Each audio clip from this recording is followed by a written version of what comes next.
Hi, I'm a 27-year-old woman, and 5 years ago, I lost my mom in a tragic car accident. It wasn't just losing her, it felt like losing a piece of myself. My dad tried his best to keep things together, but 2 years after my mom's death, he remarried. That's when Carla came into the picture. She's 45, blunt to the point of being harsh, and isn't exactly the warm, understanding type. I've tried to coexist with her, but there's always been this underlying tension, especially when it comes to my mom. Carla has a knack for minimizing my feelings. Anytime I bring up my mom, she'll roll her eyes or say something like, "You're still stuck on that?" She once told me I was dramatic for keeping photos of my mom around the house. My dad, ever the peacemaker, avoids conflict at all costs. Whenever Carla crosses a line, his go-to response is, "Just let it go. It's not worth the fight." Fast forward to last week, the anniversary of my mom's death. It's always a heavy day for me. I usually take some flowers to her grave, spend some time there, and reflect. This year, I decided to keep things simple. Just me, some lilies, her favorite, and a quiet moment to myself. I thought I could get through the day unnoticed, but Carla found out. As I was getting ready to leave, Carla walked into the kitchen, saw the flowers, and let out this exaggerated laugh. She asked if I was really going to cry at a grave again this year. Then, as if that wasn't enough, she added, "Pathetic. Grown women should have better things to do." I could feel the anger rising, but I bit my tongue. My dad, who was sitting at the table, looked up briefly but didn't say a word. I shot him a look, silently pleading for backup, but he just sighed and went back to his coffee. That was it for me. I grabbed my keys and left, slamming the door behind me.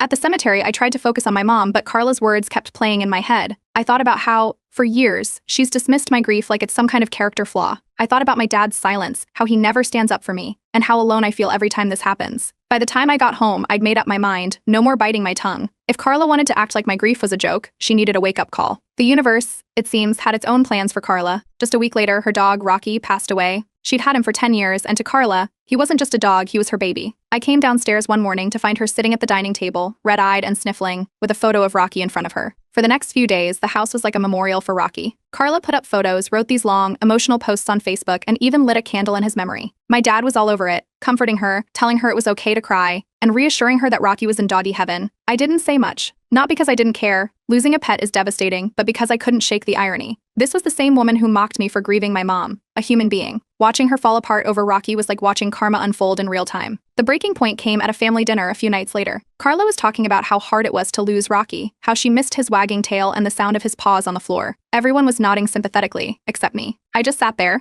quietly picking at my food. Eventually, Carla turned to me. "You've been so quiet," she said. "Don't you have anything to say?" I looked up and met her eyes. "Not really," I said. "It's just interesting. When I grieve, it's pathetic, but when it's you, suddenly it's valid." The room went silent. You could have heard a pin drop. My dad stared at his plate like it might offer him a way out of this conversation. Carla's face turned red, and for a moment she looked like she might cry. Then she pushed back her chair and left the table without another word. I didn't stick around much longer. I told my dad I needed some air and left. As I walked to my car, I felt a strange mix of emotions, relief, guilt, and something that almost felt like satisfaction. For the first time, I'd stood my ground. But this wasn't over. Not by a long shot. Update 1. The morning after that dinner, I woke up to a text from my dad. It was short and to the point. "You should apologize to Carla. It wasn't right to embarrass her like that." I read it twice, trying to process the audacity. Apologize? For calling out her hypocrisy? I set the phone down and ignored it for the rest of the morning. Later that day, while scrolling through social media, Carla's face popped up on my feed. She posted a long, emotional tribute to Rocky, her dog. There were several photos of him over the years, some with captions about how he'd saved her during dark times and was her best friend. The comments were flooded with sympathy. People shared stories about their own pets and offered heartfelt condolences. I'll admit, it struck a nerve. She could pour her heart out over a dog on social media and get showered with support, but when I expressed grief for my mother, it was pathetic, inspired, or maybe annoyed. I decided to share something of my own. For the first time in years, I posted about my mom. I shared a photo of her and me from when I was a kid. It was one of my favorites. We were at the beach, and she had this big, carefree smile. In the caption, I talked about what she meant to me, how much I missed her, and how I honored her memory every year. It wasn't meant to be dramatic or attention-seeking, just honest. The response was overwhelming. Friends and family I hadn't spoken to in months reached out. Some shared their own memories of my mom, while others offered kind words of support. A cousin even called to say how much she admired me for keeping my mom's memory alive. For the first time, I felt like people really understood. Of course, not everyone saw it that way. That evening, Carla cornered me in the kitchen. She had her phone in hand and her tone was sharp. According to her, my post was a passive-aggressive attack aimed at her. She accused me of using my grief to one-up her loss and said I was trying to make her look bad. I didn't bother engaging. I just walked past her and went to my room. The next day, my dad called a family meeting. He wanted to resolve the tension, but I knew it was just another attempt to sweep things under the rug. We all sat in the living room, me on one side, Carla and my dad on the other. Carla started by saying she felt disrespected and that I'd crossed a line by bringing up the past in such a public way. I couldn't stay quiet. I reminded her of all the times she'd dismissed my grief, the cruel comments she'd made, and how she'd mocked me just last week. Carla didn't back down. She claimed it was all in jest and that I'd taken her words too personally. At that point, I couldn't hold back anymore. I told her how her behavior over the years had made me feel unwelcome in my own home, how her lack of empathy had amplified the pain of losing my mom, and how her double standards were impossible to ignore. My voice shook, but I didn't stop. My dad sat there, silent as ever, his hands clasped tightly in his lap. Carla, on the other hand, looked furious. She said I was being unfair and that she'd never intentionally tried to hurt me. I pointed out that intention didn't matter when the result was the same. I felt belittled and ignored every time I tried to share something about my mom. Finally, I laid it out. Unless Carla could acknowledge her actions and make a genuine effort to change, I couldn't keep pretending everything was fine. I wasn't going to play happy family while she treated my grief like an inconvenience. Carla's eyes welled up with tears. She got up abruptly and left the room, slamming the door behind her. My dad just sighed and muttered something about how he wished we could all get along. I didn't bother responding. After the meeting, I packed a bag and decided to stay with a friend for a few days. I needed space. From Carla, from my dad, from the whole situation. It wasn't an easy decision, but it felt necessary. That night, as I settled into my friend's guest room, I scrolled through the messages and comments on my post about my mom. Each one reminded me that I wasn't alone, and that my feelings were valid, even if Carla refused to see it. This wasn't the resolution my dad had hoped for, but it was a step I needed to take. For the first time in a long time, I was prioritizing my own well-being. And as far as I was concerned, the ball was now in Carla's court. Update 2. After leaving my dad's house, I didn't go back for weeks. I needed space, and honestly, I wasn't in a rush to deal with Carla again. I stayed with a friend during that time and focused on myself. I picked up extra shifts at work, started going for morning runs, and even booked a session with my therapist, something I hadn't done in months. The first week was quiet. Then, mutual friends of Carla started reaching out. One messaged me asking if I could be the bigger person and try to patch things up. Another sent me a long voice note about how hard Carla was taking everything. They talked about how she seemed down lately, not her usual self. I thanked them for the concern but didn't promise anything. During my therapy session, I laid everything out. The years of divisiveness, the recent arguments, and my dad's constant neutrality. My therapist listened and told me something that stuck. Boundaries aren't about punishing others, they're about protecting yourself. She suggested writing a letter to Carla, not to fix things, but to make my feelings clear and establish those boundaries. That night, I sat down with a pen and paper. I wrote about how her comments over the years had hurt me, how they'd made me feel like my grief wasn't valid. I also mentioned how her loss of Rocky could be an opportunity to understand what I'd been going through. It wasn't an attack, just honest and firm. I mailed it the next day and didn't expect much to come of it. For the next week, I kept my distance. I spent more time with friends who understood what I'd been through. We went out for coffee, had movie nights, and even visited the local animal shelter one weekend. A little ironic, considering everything, but it felt good to focus on something positive. Out of nowhere, a small envelope arrived at my friend's place. It was from Carla. Inside was a simple card addressed to my mom. It wasn't anything grand, just a short note saying she was sorry for my loss and hoped my mom's memory brought me peace. It was unexpected, to say the least. I didn't know how to feel about it, but it was the first real attempt she'd made to meet me halfway. My dad called a few days later. He told me he'd started seeing a therapist too. Apparently my letter had gotten to him, and he realized he needed to stop being so passive. He wanted to work on being more present for me and for Carla. It was a small step, but hearing that gave me a sliver of hope. A week later, my dad invited me to a small family dinner. He wanted to test the waters and see if we could all start fresh. I hesitated, but eventually agreed. It felt like progress, and I didn't want to shut the door completely. The dinner was awkward at first. Carla seemed nervous, which was a far cry from her usual confidence. She avoided eye contact for most of the evening, but halfway through, she spoke up. She admitted that she might have been insensitive in the past and said she never meant to hurt me. It wasn't a full apology, more like an acknowledgement, but it was something. I told her I appreciated her words, but that actions mattered more. Change wasn't about one conversation, it was about consistent effort. She nodded, and for the first time she asked me about my mom. She wanted to know what she was like, what her favorite hobbies were, and how she used to celebrate holidays. It caught me off guard, but I answered. By the end of the night, the atmosphere had shifted. It wasn't perfect, but it felt like we were finally moving in the right direction. As I left, Carla said she hoped we could keep talking. It wasn't much, but it was enough to give me cautious optimism. This wasn't the end of the story, but for the first time in years, it felt like a new chapter might be starting. Update 3. After that dinner, things didn't magically get better overnight, but there was a noticeable shift. Carla started putting in effort, and it showed in small but meaningful ways. A few days later, my dad mentioned that she had joined a local support group for pet loss. He said she came back from the first meeting, looking thoughtful, not her usual self. It was clear that hearing others talk about their grief had given her a new perspective. At the next family dinner, she brought it up, sharing some of the stories she'd heard. It was subtle, but I noticed how she was starting to connect her pain over Rocky to what I had been feeling about my mom for years. She didn't outright say it, but there was an unspoken acknowledgement in her tone. For once, it felt like she understood that grief isn't something you just get over. The breakthrough came about a week later. I stopped by the house to grab a few things I'd left behind. Carla was in the living room,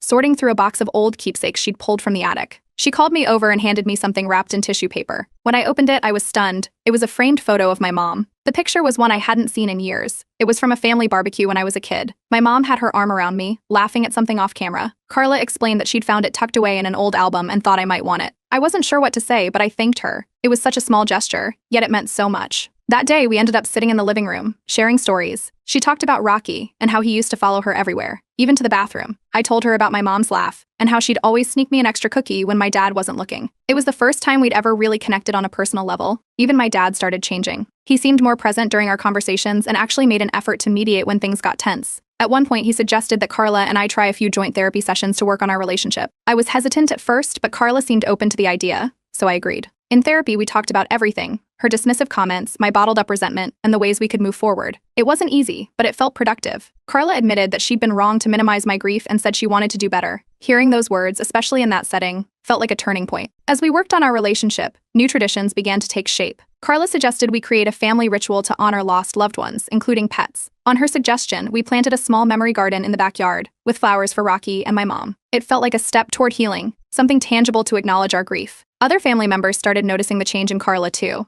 At a cousin's birthday party, she pulled me aside and apologized again, this time in front of a few relatives. She admitted that she'd been insensitive in the past and said she was trying to grow. It was the first time I'd seen her take full accountability, and it meant a lot. That moment gave me the push I needed to share an update on social media. I posted about how things were improving between Carla and me, highlighting the steps we'd taken together. The responses were overwhelmingly positive. Friends and family commented on how proud they were of both of us for working things out.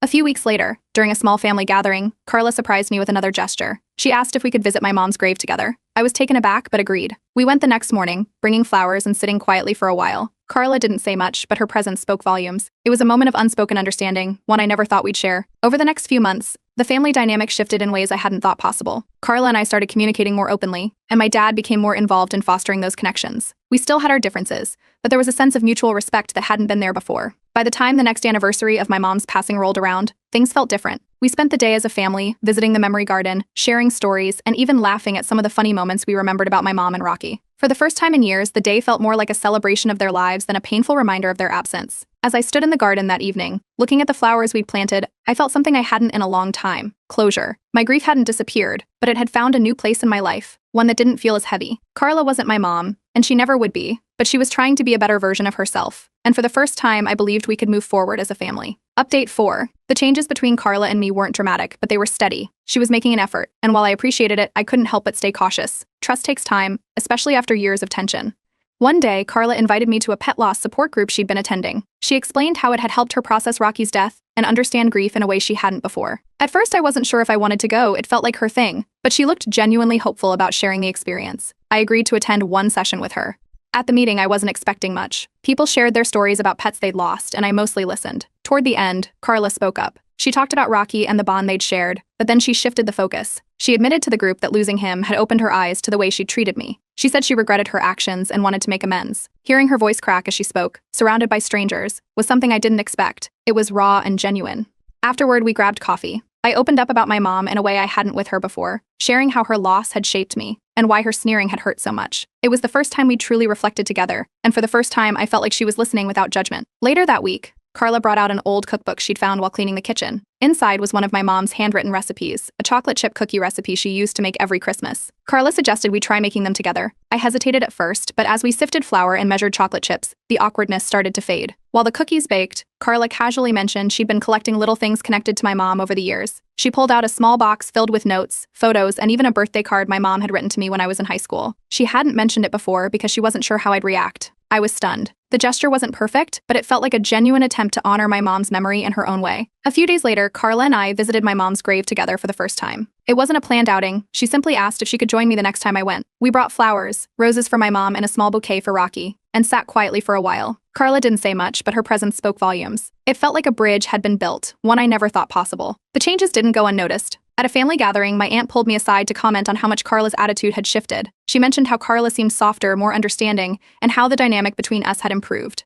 Other relatives seemed cautiously optimistic, offering quiet support as we worked on rebuilding our relationship. As the holidays approached, Carla suggested dedicating a special moment to honor my mom during our family celebration. I was hesitant at first. It felt a little forced, but the sentiment was genuine. We decided on a small candle lighting ceremony before dinner, where everyone could share a memory of someone they'd lost. It was simple, heartfelt, and surprisingly comforting. Not everything went smoothly. At one point, Carla tried to organize a grief-themed dinner, complete with personalized place cards for remembered loved ones. It felt tone-deaf, like she was trying too hard. I told her calmly why it didn't feel right, and to her credit, she listened and adjusted. Instead of making it a spectacle, we focused on the candle lighting ceremony and kept the rest of the evening relaxed. Even my dad stepped up. For years, he'd been the peacemaker, avoiding confrontation at all costs. This time, he took a more active role. He started acknowledging how his inaction had contributed to the rift between Carla and me, and he made a point to support both of us as we worked through things. The real turning point came on a chilly afternoon when Carla and I decided to bake cookies again, using my mom's recipe. As we mixed dough and swapped stories, we couldn't help but laugh at the mess we made. At one point, Carla got flour on her face and pretended to be offended when I pointed it out. It was a lighthearted moment that showed how far we'd come.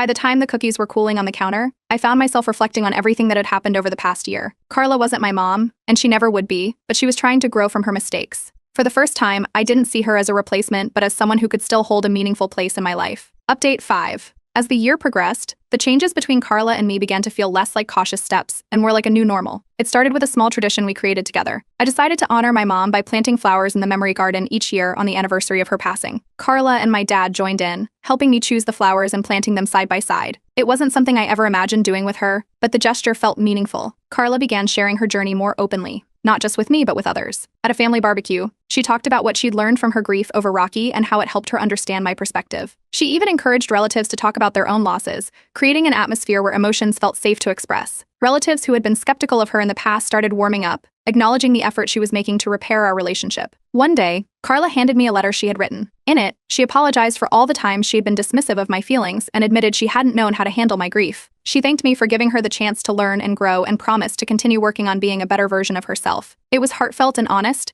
and it felt like a turning point. Our joint therapy sessions also evolved. What started as tense and awkward meetings became a space where we could discuss things openly. Carla admitted that she had felt insecure stepping into a family dynamic still grieving a major loss. I shared how much her initial behavior had hurt me and how her recent actions had started to mend that pain. By the end of each session, I could see the bond between us growing stronger. Carla began embracing more of a maternal role in my life, not as a replacement for my mom, but as someone supportive in her own way. She encouraged me to pursue hobbies my mom had loved, like gardening and cooking. She even helped me create a scrapbook filled with stories, photos, and mementos of my mom. It was her idea to include notes from family members who had memories of my mom, making it a shared legacy for future generations. The family noticed the shift too. At a gathering during the holidays, Carla suggested we take a moment of silence to honor those we'd lost. She included Rocky in that moment, blending her grief with ours in a way that felt unifying rather than competitive. For the first time, it felt like we were on the same team. My dad also stepped up in ways I hadn't expected. He acknowledged that his tendency to avoid conflict had hurt both Carla and me. He became more involved in our conversations and started showing more emotional presence. It was a side of him I hadn't seen in years, and it made a huge difference. As Carla and I grew closer, I decided to share our story online.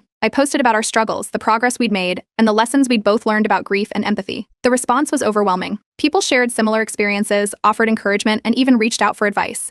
It felt like turning our pain into something meaningful for others. Carla took it a step further by posting her own acknowledgement on social media. She shared her regrets about how she had handled things in the past and highlighted what she'd learned through our journey. Seeing her take responsibility so publicly made me realize just how far she had come. Together, we got involved in a local grief support initiative, helping others navigate their losses. Carla used her experience to connect with people who had lost pets, while I focused on those grieving loved ones. It became a way for us to channel our pain into something positive, and it brought us closer as a family. The next anniversary of my mom's passing was completely different from the ones before. We gathered in the garden, surrounded by blooming flowers and the scrapbook we'd made. My dad shared a story about how my mom used to hum while cooking, something I hadn't heard before. Carla talked about how she admired my mom's strength and how much she wished she could have met her.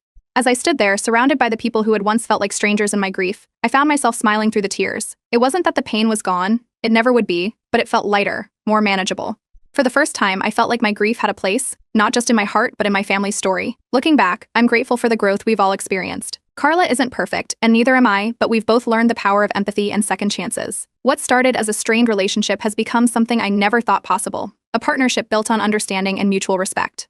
This journey has taught me that healing isn't linear, but it is possible. And sometimes, the people you least expect can become the ones who help you find closure.